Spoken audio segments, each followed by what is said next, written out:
So you can hear that when summed to mono, the sound changes drastically, and in certain phases it drops a lot in volume. When switched back to stereo, you don't hear this at all. The levels are constant, and that's the whole point, mono compatibility. Hey guys, Eternize here. So, monocompatibility is a subject that some people are really taking into account when producing music, myself included. But for a lot of people, it's not even on their radar. For a lot of new producers, it's a foreign concept. And it should be, because it's a fairly advanced subject to get into. But nonetheless, I think it's very important, and especially when you get to that very top level of music production, these are the things that you want to start paying attention to. So let's talk about it.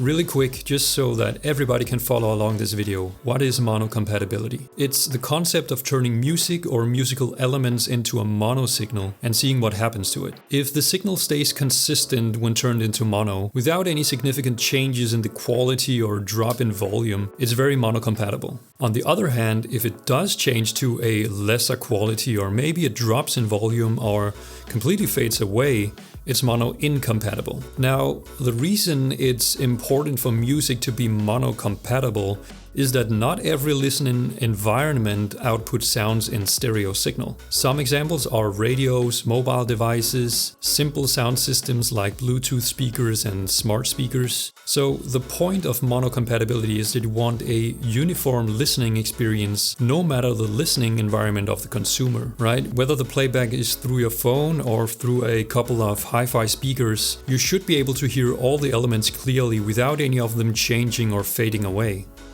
So I'd like to show you an example with this bass sound.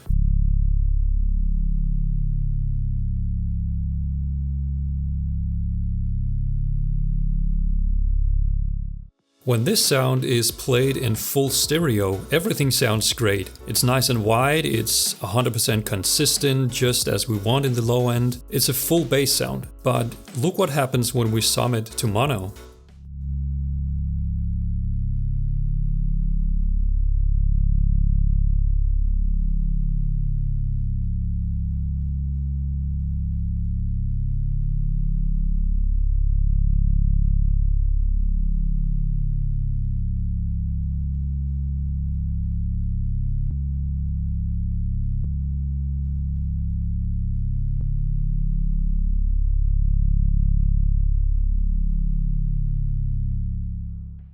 It completely changes its character, and this sound is now very unstable and not so full anymore. The real problem here is that it's completely lost its low-end integrity, which is the layer it's meant to represent, right? Imagine having this layer in your music and in certain phases the low-end just completely disappears. That does not make for a very good listening experience. And again, you wouldn't know this unless you have specifically checked for monocompatibility while you're producing or during the mixing process. Because if you remember, when played in stereo, this bass sound was nice and full. So if you're sitting there with your stereo headphones on producing music, you might be completely oblivious to this issue. So this is tip number 1. Always place a plugin capable of collapsing your signal to mono at the very end of your output chain, and then periodically flick it on and off to check for monocompatibility.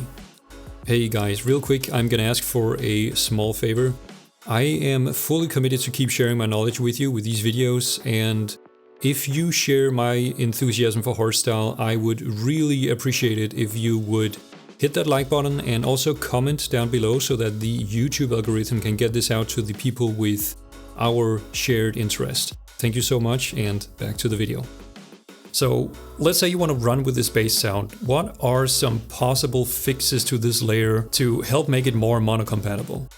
One way is to combine it with a fully monocompatible layer. So what we can do is that we can go to the second oscillator and create a fully mono signal with a similar sound. Now, what is happening is that we are combining the original layer, which was very unstable, with a fully mono and stable layer. So in theory, what should happen is that we should see less variation, because now the mono layer is always there to provide some level of stability.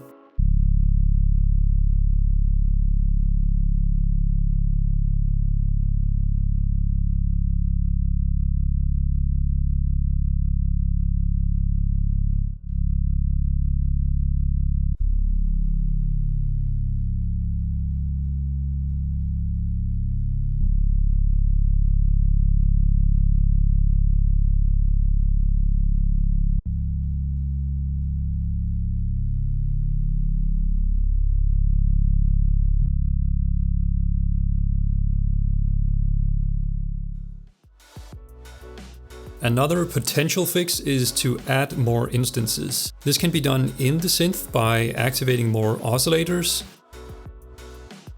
or it can be done by simply duplicating the layer onto more channels.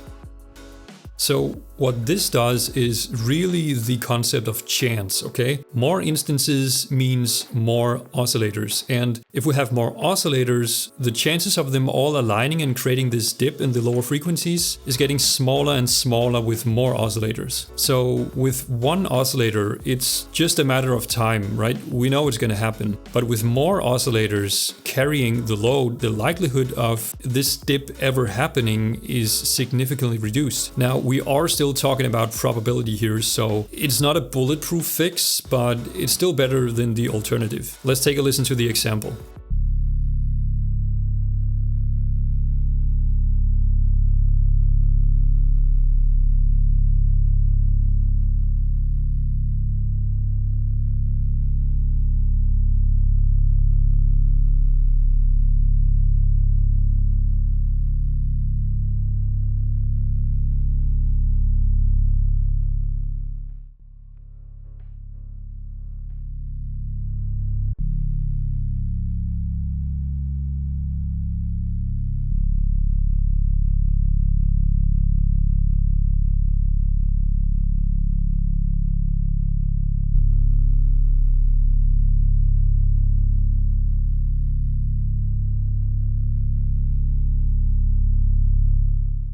Now, in addition to the playback aspect of monocompatibility, it also has an important role that relates to loudness. If you can imagine having multiple layers that are not monocompatible and therefore are fluctuating in intensity and stereo width, how can you expect to be able to really reach maximum loudness when you're constantly battling layers that are wildly inconsistent? Imagine having the original bass layer of this video. Sometimes it's really overpowering and sometimes it's barely there. Now try to pair that bass layer with a lead and then really push it loud. It's guaranteed that you'll have sections where your lead is distorting. So monocompatibility is not only important for playback, it's actually really important for the general integrity of your track as well. This is one of the things that we're really going in depth with in my upcoming master classes because I really think it's important. So if you've ever doubted if monocompatibility is important when you're making music, the answer to that is definitely yes. And for more reasons than just for the sake of your music translating well on a phone speaker. Alright guys, that's all for this video. Thank you for watching. Don't forget to like, comment and subscribe, and I'll see you in the next video. Bye.